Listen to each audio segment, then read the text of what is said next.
benefit, or relief as it was known, from the parish rates. But as the rates increased, a storm of protest grew. Relief was seen as a subsidy that enabled employers to pay low wages. It was regarded as a disincentive to the unemployed to find work, and it was felt wrong to be supporting unmarried mothers. The solution was to build workhouses. The poor would be helped, but it would cost them their dignity, their pride, and their freedom.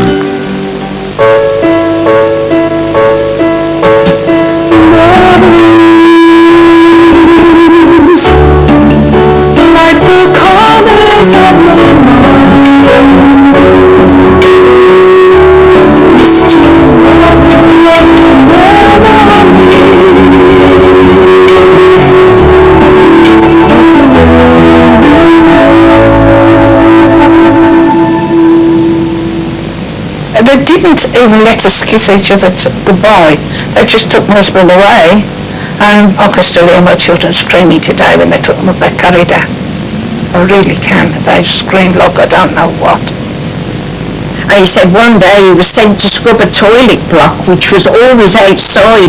He said, and it was bitter cold weather and his fingers were bleeding from the cold, and they were children. And they had to do that, but if any job wasn't done right, that called for punishment and no meals. I grew up with an image of Workhouse that was hated. Although, as a historian, I have to look at the evidence from every aspect. At the end of the day, I can't get away from that original feeling that I first had about the workhouses, that they were bad, they were evil, and they really typified a society which sought to punish the poor.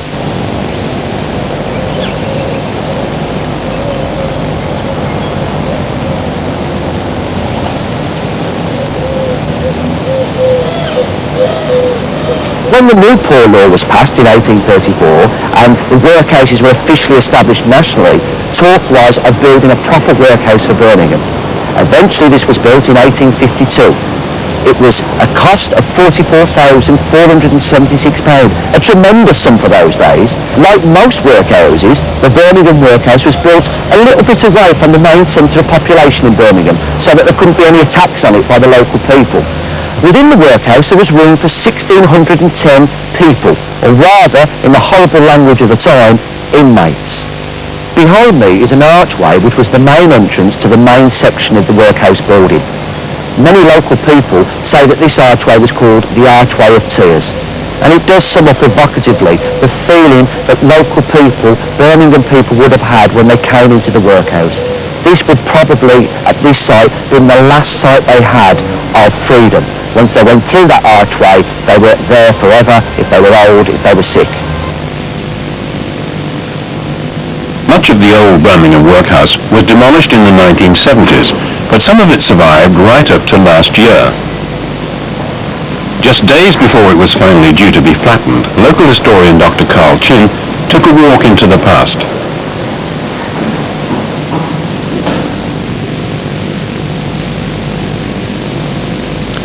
This is the male reception room. It's one half of the building that's just inside the archway. The other half is where females would have gone.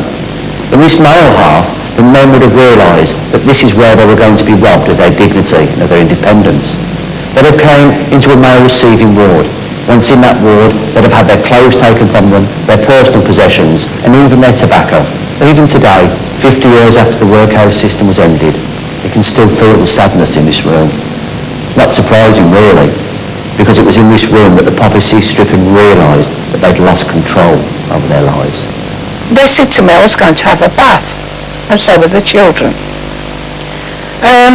When we got into this place where the bathroom was, they just got my two kiddies and took them away and didn't say to tell to mummy or anything. They just took them. And I can still hear my children screaming today when they took them up that corridor. I really can. They screamed like I don't know what. And next morning we were all herded along these long corridors. And then I saw my husband, and he was in like a uniform too. And naturally we went to embrace each other. And this fella that was in the uniform, looked like a prisoner's officers, came to us and parted us. I said to my husband, women can't talk to men, and vice versa. So my husband picked up and said, it's my wife. And they said, I'm sorry. He said, you can only speak to each other on visiting days. So he said, and when's that? He said, 2 hours once a month. We used to pretend we're going out to the toilet of an evening. And we'd got a pre-arranged signal that we'd meet each other behind the laundry. Eventually they would come looking for us and find us, but we'd had a chance to have a cuddle.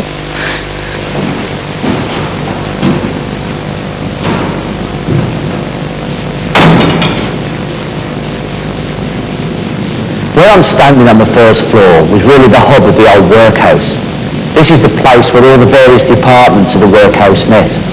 Over there in front of me was the part of the main corridor which led to the female departments. And departments is the word, because although all the women lived in one section, they were split up, as were the men, according to their age, according to whether or not they were able-bodied, according to whether they were epileptic, etc. Behind me here, through these iron gates, was the corridor, the main corridor, which led to the men's section. The iron gates were there quite simply to stop the females and the males meeting each other. They were segregated completely. There was this gallery here on the first floor, and also a gallery on the second floor, which would look down on the main corridor below and make sure that there was no meeting of the different people within the workhouse. It's a very bleak scene, it's very forbidding. There's no wallpaper, there's no curtains, there's no heating. A little bit of an attempt's been made over there to paint some curtains onto a window, but it still looks very inhospitable. And you can just imagine actually what it must have been like for a family to have to come into the workhouse.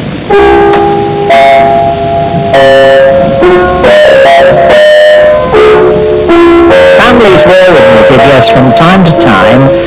We tried, obviously, we weren't keen, and as time went on, we kept trying to press outdoor relief where possible to be granted to families. But from time to time, we had a family, they were split up. There was no family accommodation. The man would have to go to the men's block, the woman would go to the women's block. With babies, she would be young babies and young children with her, and then either direct or after a day or two, the children, older children, would go to a children's home. There were a series of children's homes around the local authorities, and they would go to a home with the children. But they were split up, yeah. I wouldn't say that there was a judgmental, punitive attitude to families, but today's present philosophy of caring and that sort of thing was not much in evidence in those days. It was just a different philosophy, a different outlook. Because one of the elements of administration in those days was to give the family every incentive to get itself together and get out. In the case of Leon Duff, the incentive worked. He jumped the wall and ran away. 3 weeks later, he returned and told the workhouse master and Muriel that he had a job and somewhere to stay. They were going home. As soon as we got through that great big archway, my husband turned around and he said, I'm sorry, Muriel, we haven't got anywhere to go. I told the lawyer on purpose to get you out. I just couldn't take any more of it. So I thought, no matter what happens, I'm not going back in there. I've had enough. And so my children and husband, we'll stay together as a family. Whatever happens, we're out. And we did. And we squatted and we did all sorts of things before we did eventually get a house. And we didn't mind the hardship of that at all. That was nothing to the workhouse. Workhouses were built on the liberal principles of self-improvement, efficiency and organisation. They were big institutions, the size often of small villages. Nowhere is the scale, the sheer size of workhouses more evident than in here, the kitchen of the Birmingham Union Workhouse. It's absolutely huge.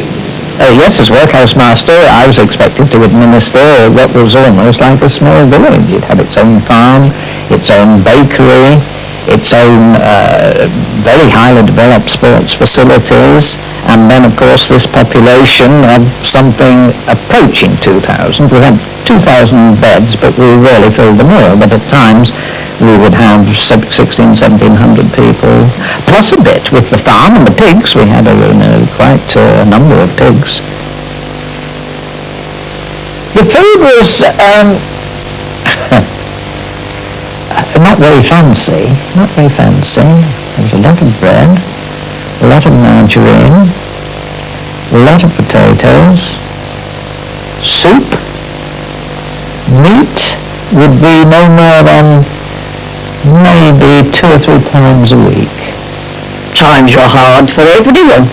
You were better in the workhouse. You were sure of a meal, but you weren't always sure of a meal if you were out. And I do remember she took me into the kitchen. You remember the old-fashioned boilers we had in the houses here? They'd got one with porridge in. I remember that. And I think it was soup or something in the other one. I couldn't be sure what it was. But it smelt like stew. I remember that because I remember thinking to myself, oh, I wouldn't mind a basin of that. And I was only a youngster. And there was it looked like a great big black range with large ovens. There was a big bread pudding, and I had a piece. It was quite nice. The bulls that they used to kill, or the cows that they used to kill, them days they were old. They were that old, they couldn't even walk to the slaughterhouse, if you understand me. And they were full of fat and gristle. You never see no gristle in meat today. And it was full of gristle in the fat. And I used to see it floating, I just couldn't bear it. But I had to sit there and chew it until I'd ate it.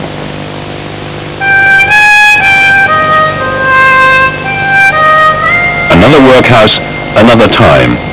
For a child growing up in the workhouse, life was harsh and regimented. Birmingham artist Frank Smith has painted his autobiography, beginning with his childhood in the workhouse. In the late 1920s, Frank's mother was in service to a wealthy merchant. When she became pregnant, she lost her job and her home. Like many unmarried mothers at that time, she was a social outcast. The only refuge available to her was the workhouse. On the 22nd of April 1928, Frank Sidney Smith was born in Thanet Workhouse. As he grew up, he painted the nightmares and fears of the workhouse child. They used to take us out all around the workhouse, and I remember it so strongly, seeing the people the way they worked, and some of them with sad faces on them, and it was hard for some of the people to take what they had to do there, because there was a lot of work for them to do. People like my mother that had a baby would work in the laundries, or they'd have to work round the workhouse itself, doing the scrubbing out and scrubbing the steps and cleaning out of the dormitories that they all lived in. Others would have to get the wood in and load the fire, the boilers, and bring in the coal. They had one fire in every building where they could just sort of keep warm, but that wasn't enough. They got chilblains because it was so cold. Although you was in the workhouse and you were brought up by house mothers and fathers, it still wasn't the same as your own mother. And I felt very sorry for my mother when she used to come down and see me sometimes, because at that stage my mother used to bring some sweets to give to us and also a comic. And she would say to me, oh, you haven't spoke, Frank. Well, it was because I was glued to the comic. The outside world was hard to explain to a child that is born in the workhouse. You imagine what it must be like. And it gave you some sort of an ambition. You always wanted to be an outsider one day. But when that day comes, it hits you. And then when you come out into the world, you just don't know what it's like. Single mothers, yes, there was a judgmental attitude towards them. Their main concern was to make sure that they didn't decamp without the baby, and there were, almost security arrangements. At some stages, I think they were locked in at nights, or if they showed any tendency to abscond, they were locked in at nights. And there was another big hazard, because one of the grounds for consideration for certification under the Mental Deficiency Act was to have given birth to a child without the ability to maintain it. Now that was a ground for consideration of feeble-mindedness, which was a case then for certification under the Mental Deficiency Act, which, subject to review at 5-year intervals, was for life.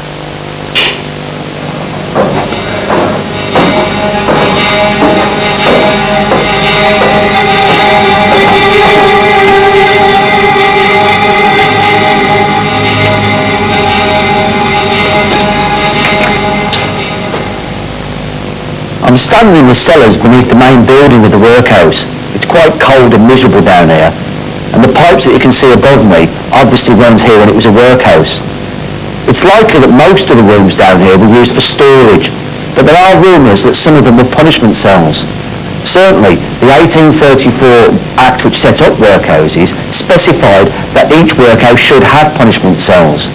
And when you look at the thickness and size of this door behind me, it does make you wonder whether it was a door to keep people out or whether it was a door to keep the disorderlies in. Mrs. Mary MacDonald recalls the workhouse treatment of a relative. Just after the turn of the century, he was admitted to Birmingham Workhouse suffering from epilepsy.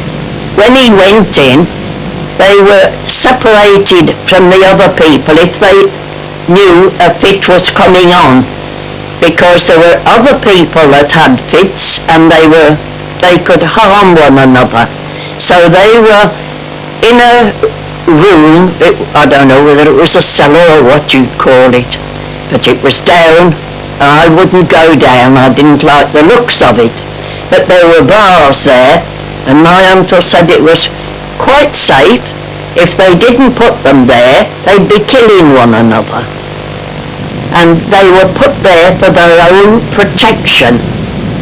When she was taken through the door, they used to put them in the cells underground until they'd found a room to put them in for sleeping. And they were left there for hours, not just 5 minutes. Mum said she was there for hours. Harsh treatment for a 4-year-old child, even in 1906. But Rene Kimberley's mother, Harriet, was no stranger to brutality. Well, my grandfather worked on a barge, and I don't suppose they had a lot of money, but I started off with 3 children, and my mother was the oldest of those. But he was a drinker, and when he came home at night, everybody suffered. The mother, the children. He broke my mother's leg, because she was just trying to defend the mother, and she'd no chance. He was a big man. His drinking also meant the family was frequently in debt. When the rent and bills were not paid, the authorities took mother and children into the workhouse. Black and I used to come daytime or night time and just take Mum. It didn't matter what she was doing in her sleep. The mother used to come up and say, "Harriet, we've got to go now." And she used to say there was little babies in there, small children, babies in arms, put in little cradles, all taken away from the families. And when they got into the gate, they were segregated. Traumatised and separated from her children, Harriet's mother was determined to maintain what little contact she could with her family. Mum found out that her mother was working in the bakehouse, and she was the other side of the wall, and she used to call Mum when she thought she was there. Mum said she used to stand by the wall because she knew her mother was working there, and her mother used to shout, "Are you there, Harriet?" And she'd say yes, and she'd throw her a cake over the wall. But in those days, the workhouse was no place to break the rules. Penalties were harsh. Mum wet herself through fright of some sort, and they gave her punishment of scrubbing 3 flights of steps and carbolic soap. And when she'd finished, she was 7 years of age, and when she'd finished the steps, Mum thought that was it, she'd done what she'd got to do. And they said, another bucket of water and you go to the top and you do them all again. And she said at the end of it her hands were bleeding through the soap and the coldness of the building, but they didn't really do much about that. The punishment was they had to put their hands in their own urine. They used to give her a bucket which she had to use, and then the punishment was the nurse stood there till she held her hands in it, till they smarted. She met my father shortly after she came out of the workhouse. He was 18, Mum was 17, and they got married at St Matthew's Church. He said, now that we are married, he said, you'll never work, I'll work to keep you. He says, you've worked all your childhood and you'll not work no more. And she didn't. And they were very happy, they had a good life. I used to go to the Wycliffe Sunday School, and it was a very happy little chapel, only just up the road. And I was practising this hymn. We wasn't allowed to have a sheet in front of us, we had to learn everything up. And the hymn was, there's a hand for little children above the bright blue skies. And it was my birthday, the 18th of May, and I was having a party, and suddenly my father come up and lashed out at me. And I just cried, and it was only many, many later years that he told me that was the hymn that they had to sing after they had stripped and beaten his brother with a birch for trying to escape. He said, and he never believed again. He became a complete atheist. Molly Malloy's grandfather, a policeman decorated for bravery, had died at the age of 32. The workhouse was the only home left for his young sons, Tommy aged 7 and his brother Jack aged 9. Jack was caught trying to escape. He was taken into this big hall and he was stripped in front of there were 5 of them, 5 of the boys, and they made my father witness it, not the younger brothers, but my father had to witness this beating. And they put him over a bench, like a bench, and it was a proper birch. He said they kept birching him, till he was screaming for mercy. And then the matron took him away and rubbed salt into his wounds. He said it was terrible, it should never have been such a place. He said people were cruel and cold. He said, and he was a criminal of want. He always said that. He was a criminal of want and poverty. None at all. She never knew happiness as a child. She never knew what love was because the mother couldn't give it to her. There was too many and too much stress and poverty. A lot of things I don't approve of with youngsters having life so easy today, but I shouldn't want them to have to go through any of that. It's nobody's fault if you're homeless, is it? There's a refuge for all that is broke to the world, where one looks like another perhaps at first sight, where the dresses ain't smart and the hair ain't curled, and the heart's mostly heavy. It's the dollar that's light. It's the workhouse, I mean, and the Christmas is singing, and the singing is fine, and there's sure to be someone to sing all lang syne, and the missus she cries, and I feels for me hat, but we listens together, aye, and there's something in that.